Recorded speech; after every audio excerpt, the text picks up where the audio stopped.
Good evening, Columbus and surrounding areas. My name is Nia Noelle, your host for Wind Down Wednesday. Even though it feels like a Tuesday since it was a holiday week, I had to remind myself that yes, it is Wednesday, and we are here for another episode of Wind Down Wednesday. It also happens to be June, which happens to be Pride Month. So happy Pride Month to everybody out there, and Black Music Month. Did you know we had our own month to celebrate Black music? Well, if you didn't, now you do. And all month long, I am going to have guests in to celebrate Black Music Month with me. People that are in the music industry in some sort of fashion. So tonight, I wanted to welcome someone I consider a friend, but she also happens to be a colleague. She's also a DJ around Columbus and a songwriter, composer, and much, much more. Please welcome to the show from Power 107.5, 106.3, my very good friend, Jae Esquire. Hey, Grim. Hey. How are you? Fine. I'm so happy you're here. Like, I haven't seen you, I think, since before the pandemic. Yeah, I was going to say at least probably a year and a half, maybe even going on 2 years or something like that. That's weird. It's very weird. Like, I don't like it. But I'm happy you're safe and that you are here with me. Thank you so much for taking time out of your schedule. I feel like I have seen you because I've seen you on social media, like mowing the lawn and everything. But you guys don't know, I was trying to con Jae into coming and mowing my lawn, but she quickly told me no. Well, here's the thing. I'm just now really getting used to it. So I've lived in my house for a couple of years, and the older ladies over here, I swear they be having meetings and stuff. They be talking on the porch, and they do the same stuff at the same time. So I'm just really trying to keep up with them, and that's hard enough. Yeah, keeping up with the Joneses, aka the neighbors, right? Right? Especially when they are out there every day. I'm like, girl, I just got off work. I'm tired.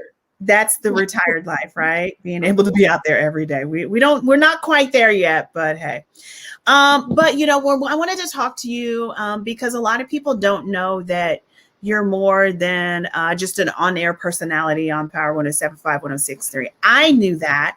But and look, you got your keys next to you. Like they're everywhere. They're all around the room. You just can't see them. There's one right here, one back here, one over here. There's like a whole piano over here as well. Oh my gosh, I didn't even realize you had that many because I just, see you on there playing all the time and everything. But tell people like how you ended up in the music business. Like, how did you find out you had this talent? Well, when I was like 10 or 11, I had this awesome music teacher. I was telling this story earlier. I had this awesome music teacher who had this really dope keyboard. And the keyboard had all these little songs on it and stuff. And I was like, yo, that's a fly keyboard. So me and my grandma was in Sears in Eastland Mall, okay? We was in Sears in Eastland Mall in the electronics section, and I was like, yo, that's the keyboard. Grandma, I want this keyboard. She was like, if I spend my money on this keyboard, you better play it. Watch, you ain't even gonna play it. Like she's talking trash. I'm like, no, I'm gonna play it. Watch, I'm gonna play it. So I get the keyboard for Christmas. And I play the keyboard so much that they buy me headphones and a 1/4-inch adapter. And that started that for me. I didn't know that would be a foresight into the future of 1/4-inch adapters and large headphones. Yeah. That's like our pencil, right? So basically I was picking up a lot of melodies and stuff by ear. And the keyboard that I had was a teaching piano. So I learned how to play piano from the teaching piano. But I didn't realize that that's what I was doing. What's a teaching piano? I've played the piano and I don't know what a teaching piano is. What is that? What does that mean? It's like a new school piano. I mean, it's like a piano. It's like any kind of keyboard. You press play and stuff like that. But it has different hands. So it has like your right hand and your left hand. And you can turn off different sections of the song to play along with the song.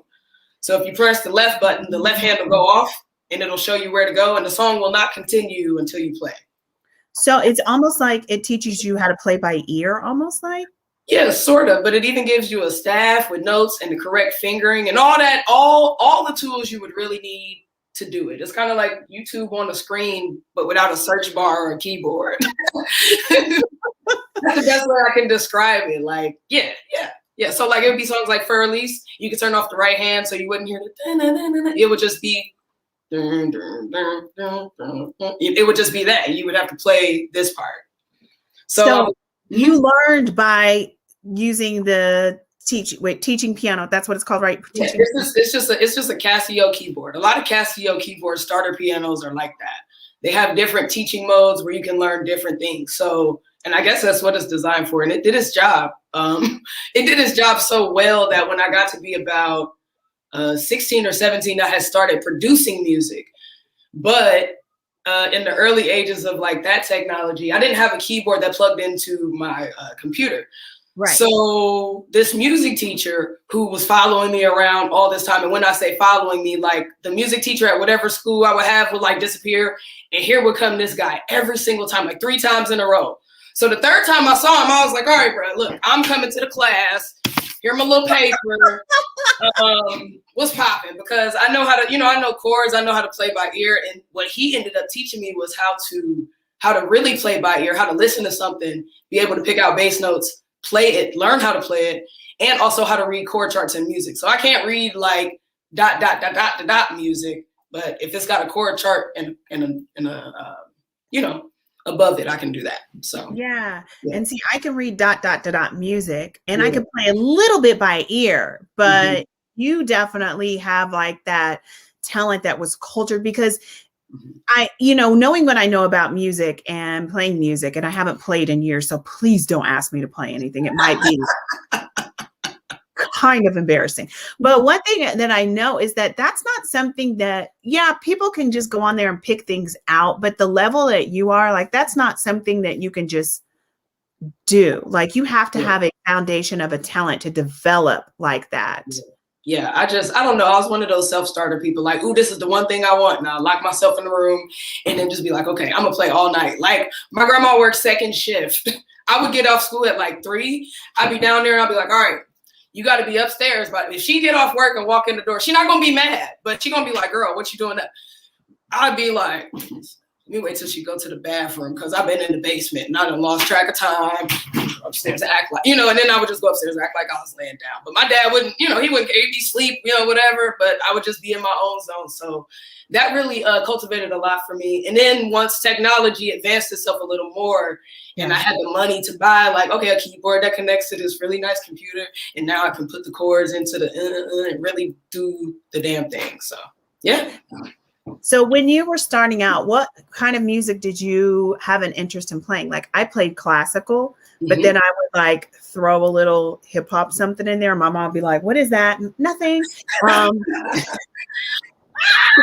mom was not having rap and hip hop and stuff in the household, but it's kind of funny that I ended up working in that industry. But what kind of music were you interested in playing and learning? I really like old soul. So like a lot of Motown. Because you're an old woman. Yeah, I am. I'm a grandma. I need to get cushions. I just got my umbrella from patio. I've been practicing my patio etiquette. So you're right. I am old.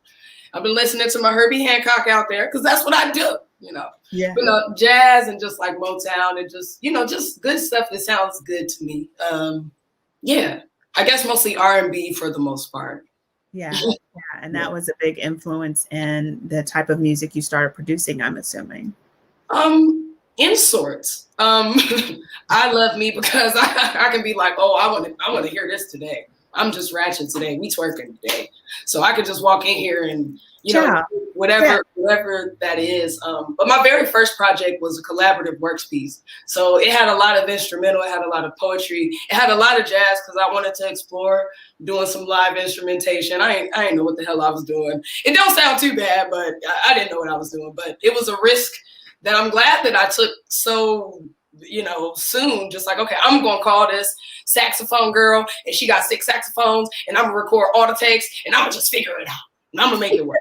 And that was what I was doing. So, but I would say that a lot of my music, whether it be hip hop or not, because I make a lot of rap music, it's still heavily influenced by a lot of jazz, and you can hear it a lot. Yeah. Well, I don't think that even like a lot of hip hop artists realize how much like Black music was influenced by jazz. I mean, really, jazz and like gospel Yeah. heavily influence what what is rap today, and even how cadences, that goes back to the Negro spirituals and the gospel and all that kind of stuff. And you can hear those cadences in rap and hip hop these days. So I totally get it. My dad was a jazz musician, so yeah. I grew up in the house of John Coltrane, Miles Davis, all that stuff. So there's a lot of beauty in that. And also, if people are like a Tribe Called Quest fan, yeah. I mean, look at the jazz influence in that. Like, yeah. yes, you know what I'm saying? Yeah. But yeah, jazz music and Negro spirituals, gospel, all that is such a huge influence. So I could totally see you pulling from that as well. Yeah. So, we talk about how we got there. And something that you told me recently that I didn't know was that you had like the theater background. Yeah. So tell me how like theater influenced and made you into how, the type of music that you love today and create today. Okay, so it's funny because I didn't choose to be in radio. Like radio kind of chose me, thanks to you. So there's okay, yeah. So a lot of people don't know. I helped Jae get into radio because I stumbled upon her and I was like, what is that voice? Who is that? That's you. Oh my God, you need to be on radio. Like literally literally that's how it happened. Like, Jae, the funny thing is I didn't try to get in radio either. I stumbled in radio. Like I was working in news. I was a news junkie. So that happens to a lot of people, but you kind of stumbled into music too. Yeah. But with theater, though, I feel like my dad was a community theater director for years and years. He used to do a lot of work with the Columbus Cultural Arts Foundation, New Harvest, Mr. Iset. He used to do 2 plays a year.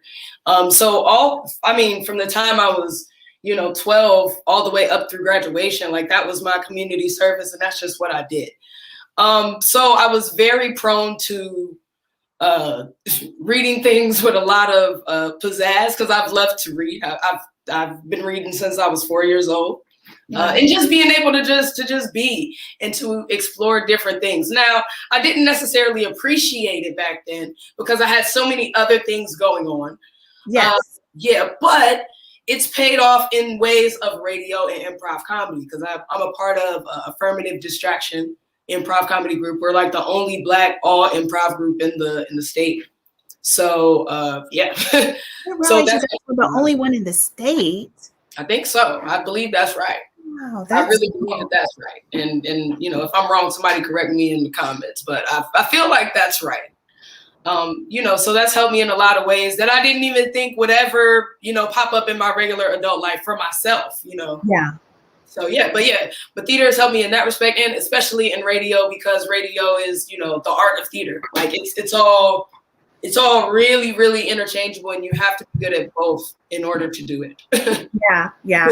I dabbled a little bit in theater in school, but I was also into like show choir and different choirs and stuff like that, which is kind of theater like as well, but we would support theater and the arts. But it's always interesting, how things as a child influence how we become adults, and even what we do, even if it's not what you do full time for money, but what you do for passion projects and stuff like that as an adult. So I've always encourage young people to get involved with things, even if you don't think you're talented in it or understand it, but it definitely has an influence on you as an adult. I mean, just try it.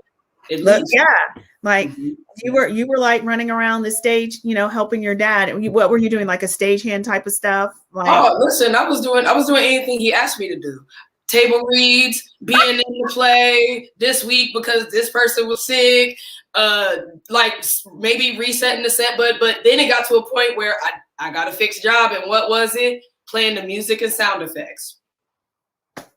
Batista, sit back here with the script and, like follow along and do the lights and the blah, blah, blah, whatever. So so production has really just been my thing, I guess. Now that I reflect back on it, like, it's really been my thing for a long time.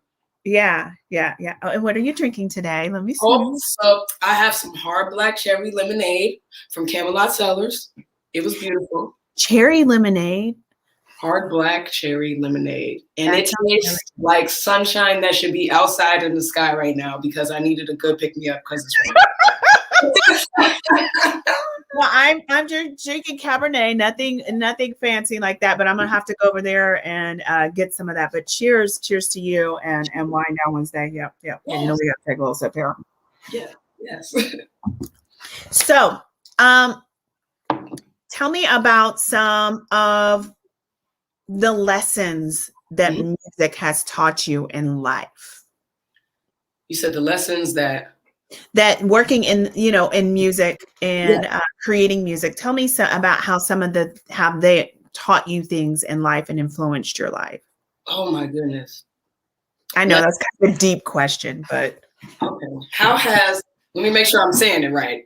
How has learning about music, being in music gave me lessons for life?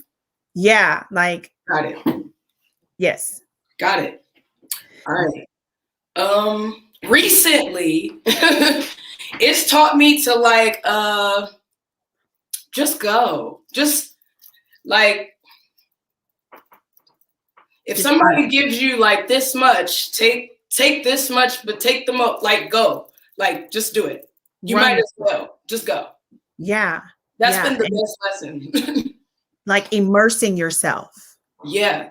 And finding the time to. That's difficult, but every little bit matters. Yeah. So you find that sometimes regular life is taking away from it. And when you were talking about finding the time. Mm-hmm. It does sometimes, but Joyce Beatty told me something very important.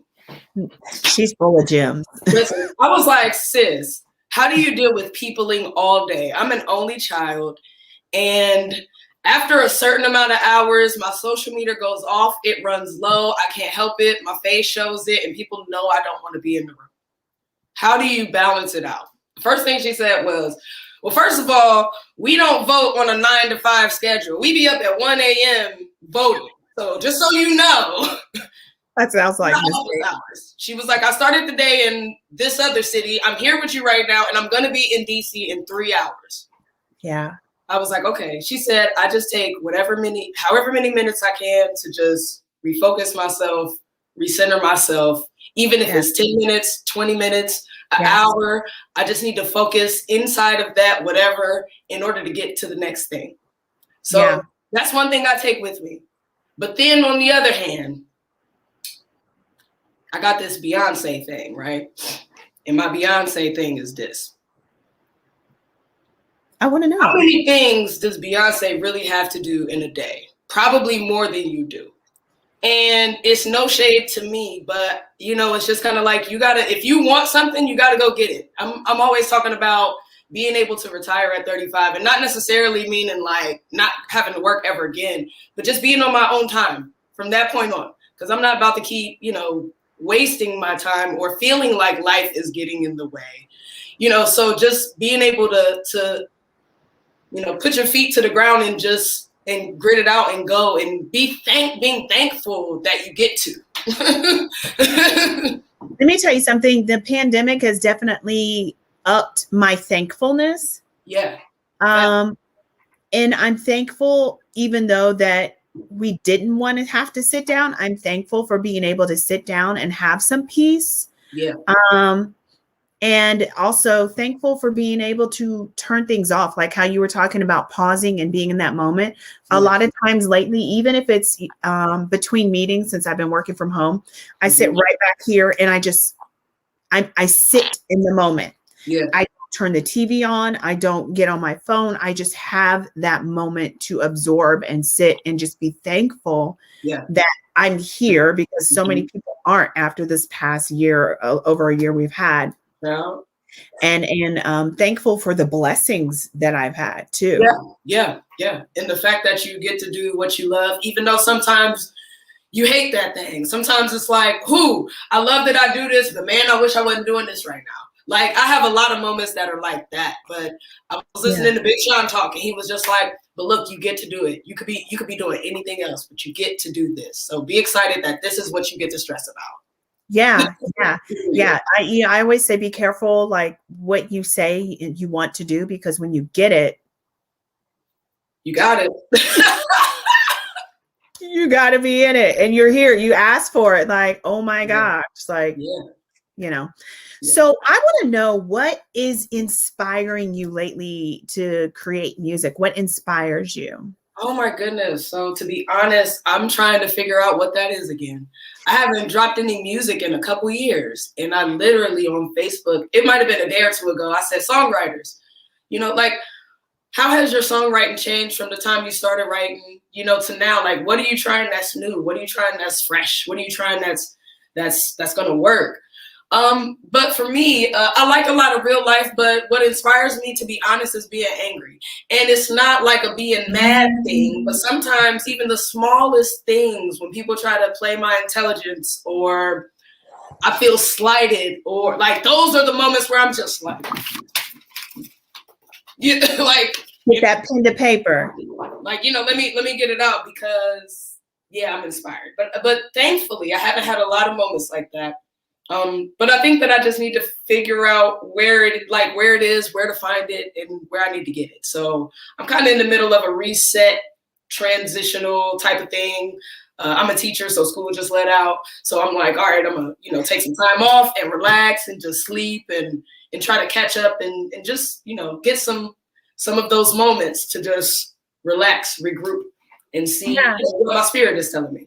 But I feel like as a creative, we put pressure on ourselves to always be on, like how you were just talking about, you haven't actually created something for yourself in this span of time. And that's totally okay, because as creatives, we're always trying to press and crank out this, that, and the third, and just put stuff out. But that's not realistic. It's not. It's not at all. And you have to take the time, regroup, recharge, work on your craft. One thing I know about you, it's not like you haven't been doing music, because you go live and you play all the time. And I love coming live when you're playing. Thank you.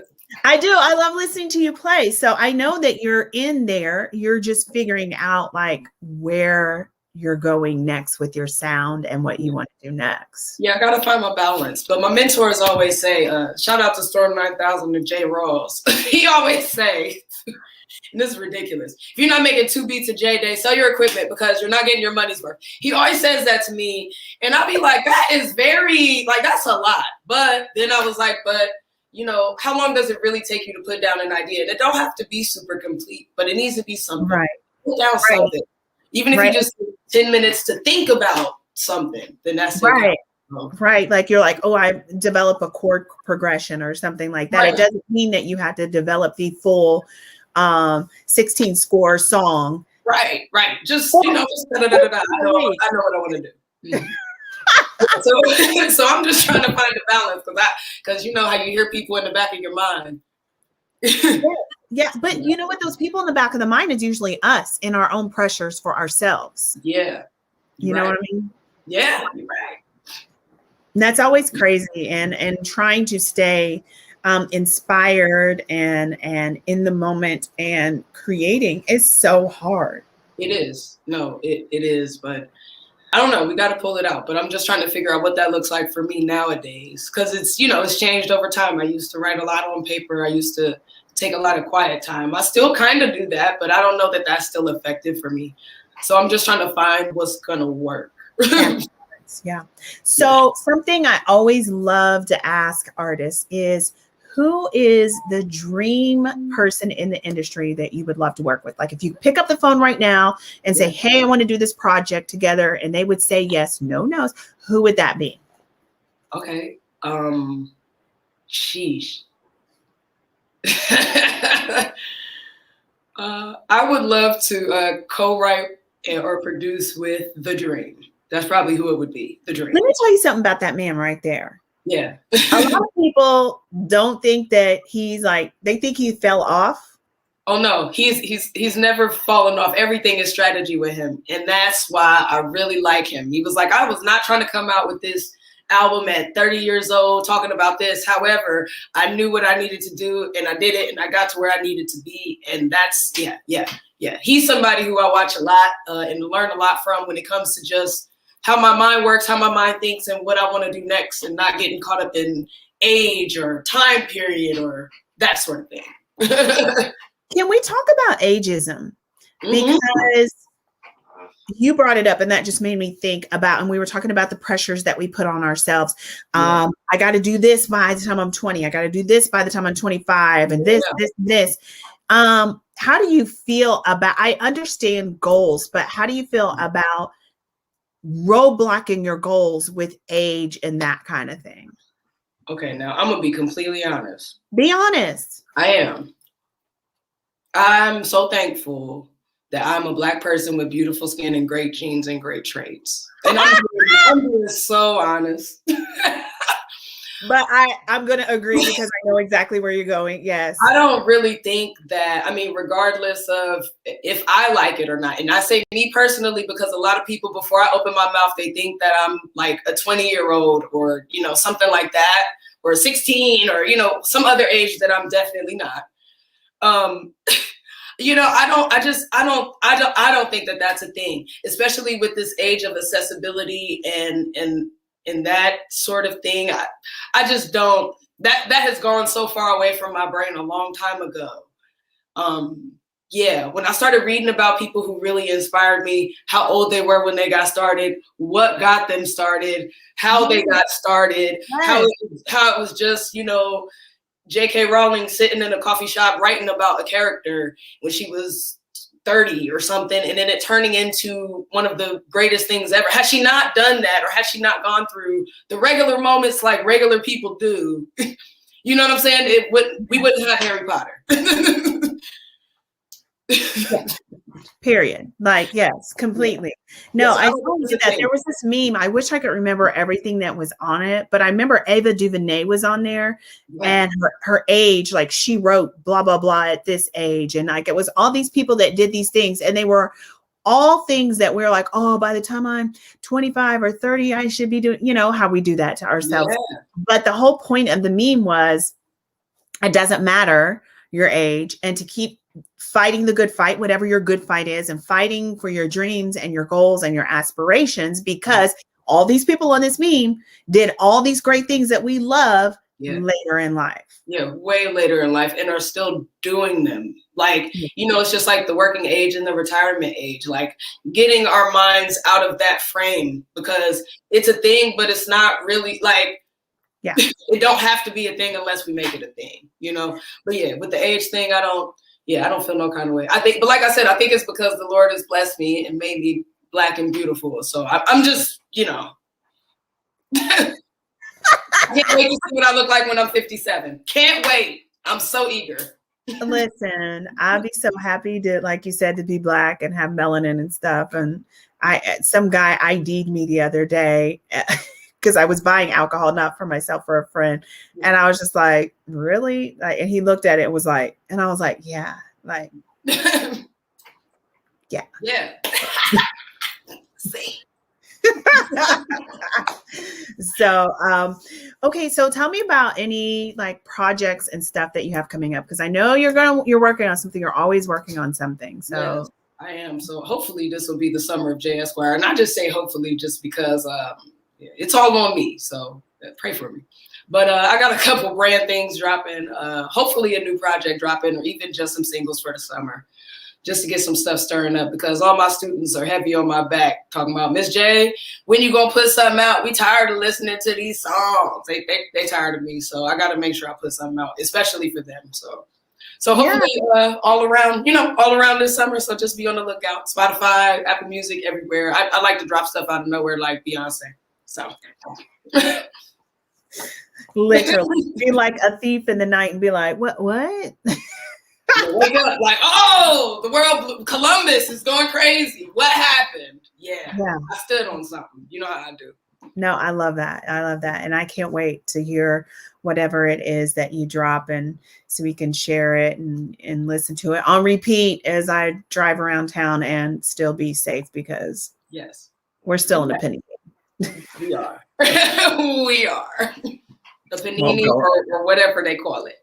Pan pizza, panini, pandemic. I call it all kinds of peas like that, you know. Like what it is. So, are you guys going to be having any improv happening this summer? Yes. So our improv show happens the last Thursday of every month at Via Vecchia Winery on South High Street. But here's the thing. Okay. You have to go follow the Affirmative Distraction page because, example, our last show happened on a Thursday. By Sunday, all the tickets were gone. Like 125 tickets gone. So the tickets go really, really fast. So if you want to get to one, follow the Affirmative Distraction page. Just type in Affirmative Distraction on Facebook. Follow that thing. And I think our show is June 24th. The next link will go up that night. So you can click on the link, grab your tickets as soon as you can, and then show up every last Thursday. Yeah, all Black improv group here in Columbus. Like, you just never know what is happening with this city. This is one of the things I love about Columbus. Like stuff be happening and we just don't even know it. And I think that's amazing in that if people wanted to get involved, like reach out to the improv group, you know, reach out to Jae. Jae's a very approachable person. Yeah. And as small as I might seem, I know I look huge, but I'm not that scary. Look at me, like I just putting you out there, like get you a mentor. Call Jae if you want to be a mentor, but give anybody that may be watching some advice that are interested into getting into music or improv or something. What advice would you give somebody? Be available, as in show up to places and go support people. Show up to things that you don't even understand per se, because here in Columbus, you never know who you might run into in the weirdest place or the coolest place or something that's just going on that you don't know anything about. It's always like that. Don't be afraid to talk to people 6 feet apart or however you're comfortable. But don't be afraid to talk to people and use your network or ask for help. A lot of people say that there's no support in this city, and I beg to differ. Like, completely. Anytime I've ever needed anything, oh, I need help with DJing. Oh, I need help on how to get my music out. Oh, I need help on just how do I want to be an artist. I've had all types of OGs available to me and just like, oh, what you need, Jay? What you need, Jay? And it has nothing to do with the Jae Esquire persona.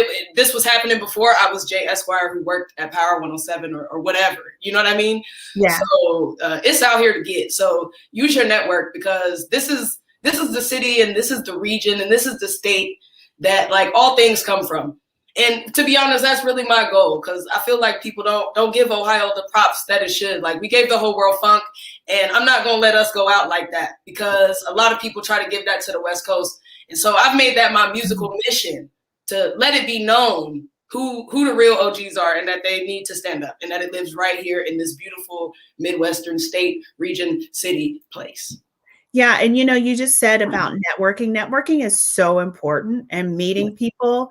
Like, I don't think that people realize in the entertainment business, that's how we connect and that's how we meet people. Yeah, the internet is cool and you can follow in people's DMs. That's a way to network, but getting out there and actually meeting people and say, this face is Nia Noelle. I spoke to you on the internet and I really admire your craft.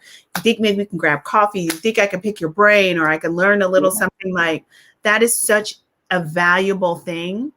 No, it is.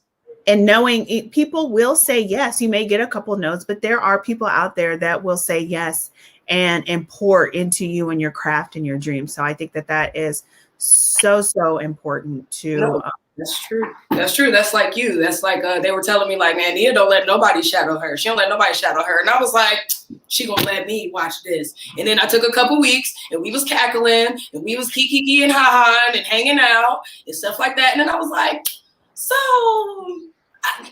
can I come watch your air shift? I promise I'll be quiet. And you was like, yeah. And it was like the best day I could have ever came. D.L. Hughley was there. I saw all the people from you were there that day. Yeah, like it was super lit, but also too, you know, had I not even asked, because everybody was like, she's gonna say no, she's gonna say no. I was like, well, I'll let her say no to me myself. But you didn't. You know, and it's funny you say that, because I don't know why people would say no, because I don't think I've ever turned down anybody that's asked to shadow me. I don't know. I don't know. It seemed like very like, maybe they just thought that it was impossible. I don't know, but that's so interesting. And I did forget that you were there the day that D.L. Hughley came through. So you were there on Friday. D.L. Hughley is my good omen. And when I saw him again, I was like, hey, you know, you're my good omen. Like the same year that I met you, I got hired here and I was the producer for your show. And now I'm looking at you and I just got a promotion. Like, it was wow. It was wow. Yeah, he's good people. Yeah, that's so true. Like, you have to ask, you have to network. Like, you may get a no from somebody. Not saying that I would say no, but I'm just saying anybody. But that doesn't mean that, you know, this person told you no, but this person might not tell you yes. Like, you've got to keep pushing through and keeping networking and meeting people. Like, it's so true. That's really what it is. That's kind of what got me over, for real. Because I was Jae Esquire before the thing, you know. I call it the thing because people think I'm just a radio personality. They don't know I had a life before that. We all do, hun. We all do. Well, Jae, I am so glad that you took this time to come talk with me about music and kick off my Black Music Month series. Yeah. And hang out with me. I'll be looking for the music. Yes. Yes.